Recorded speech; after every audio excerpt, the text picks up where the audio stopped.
এর বিচার চাই, বিচার চাই, বিচার চাই।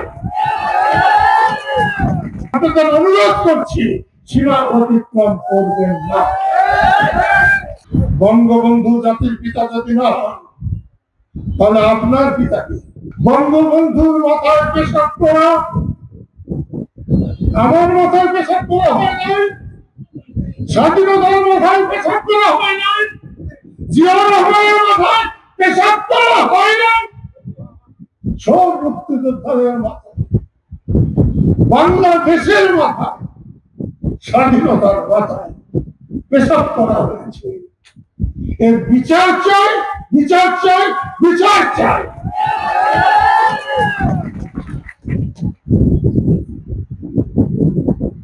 বঙ্গবন্ধুর বাড়ি যারা ভেবেছেন, মনে রাখবেন তাদেরও বাড়ি ঘর আছে,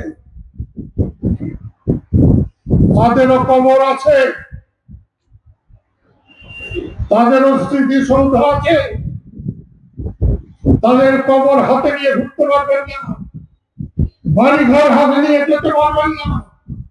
তাই সীমা অতিক্রম করবেন না। আপনাদের অনুরোধ করছি, সীমা অতিক্রম করবেন না। একজন বলেছেন বঙ্গবন্ধু জাতির পিতা নন। বঙ্গবন্ধু জাতির পিতা যদি না হন, তাহলে আপনার পিতাকে। কোন সন্তানের পিতা না থাকলে সে সন্তান সম্মানী সন্তান হয় না, সে সন্তান কুলাঙ্গার হয়। একটু ভেবে চিন্তে বলবেন। আমি শুধুমাত্র একটা অসুবিধার জন্য কিছু করতে পারছি না। যারা বৈষম্য বিরোধী আন্দোলন করেছেন, শেখ হাসিনার পতন ঘটিয়েছেন, আমি তাদের অন্তরের অন্তঃস্থল থেকে আমি তাদের সমর্থন করি। কারণ শেখ হাসিনার পতন আল্লাহর তরফ থেকে হয়েছে, অন্যায়ের জন্য হয়েছে। এক্সট্রিম মশার কয়েল প্ল্যান্ট ফাইবার দিয়ে তৈরি, ডেঙ্গু, চিকুনগুনিয়া বাহি সহ যে কোনো মশার বিরুদ্ধে দেয় এক্সট্রিম সুরক্ষা।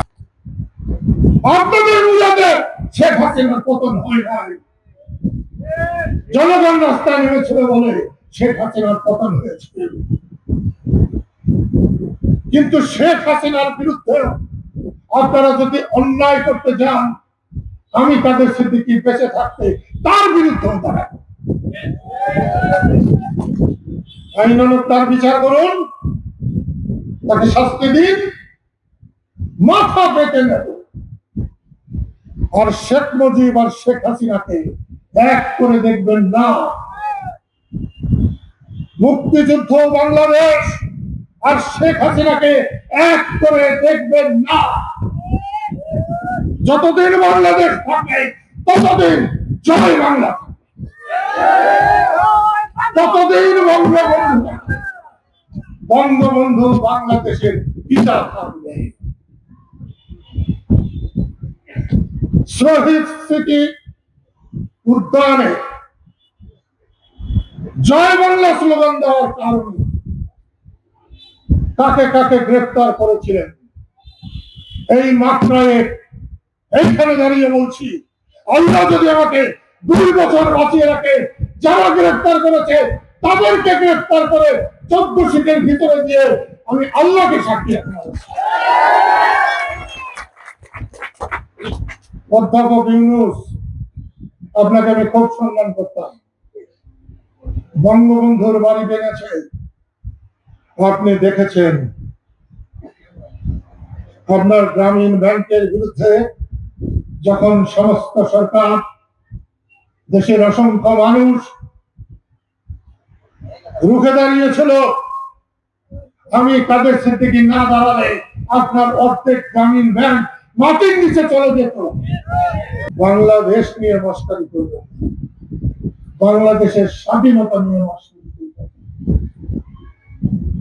বাংলাদেশ খেলার পুতুল। বাংলাদেশ অর্জন করতে যে পরিমাণ রক্ত লাগছে, সে পরিমাণ রক্ত আপনারা চোখে দেখেন। দুদিন আগে আর দুদিন পরে বাংলাদেশকে মেনে যারা বাংলাদেশে থাকেন, বাংলাদেশের সব সুযোগ সুবিধা তারা পাবেন। আর বাংলাদেশকে যারা মানবেন না, তারা কিচ্ছু পাবেন না।